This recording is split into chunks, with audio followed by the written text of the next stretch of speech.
তারপরে যখন প্রকাশিত হওয়ার পরে যখন সমালোচনা হচ্ছে তখন আপনারা আমাদের ডেকেছেন। তারপর আমাদের এই বোর্ডেও কিন্তু সবাই টাকা হয় নাই। এটা আমি বলেছি যে আপনাদেরকে সব রাজনৈতিক দলকে টাকা প্রয়োজন, তাহলেই বুঝবে যে আপনারা সবাই সমান আচরণ করছেন, বৈষম্য করছেন না। তারপর আমরা বলেছি গোপালগঞ্জে ঘটনা যা ঘটেছে এতে আপনাদের গোয়েন্দা তথ্য বহু প্রমাণিত হয়েছে। আপনাকে জানানো হয় না, মিছিল করা হয়েছে গোয়েন্দা তথ্য, বহু তথ্য দিয়ে, যেখানে সমস্যা হবে না, কোনো গোলমাল হবে না। সবাই যারা গোলমাল হওয়ার সম্ভাবনা ছিল, অথচ আপনার গোয়েন্দারা এই খবর দিতে পারে নাই।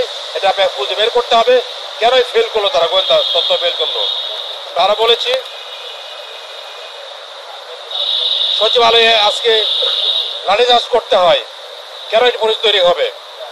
আপনাদেরকে এই জায়গাটাকে প্রজেক্ট আপনাদের প্রয়োজন ছিল, তাদেরকে ভিতরে ঢুকতে দিয়ে পরিবেশ খারাপ করা দরকার কি ছিল? তাদেরকে বাইরে মোকাবেলা করতে আপনারা করতে পারেন নাই।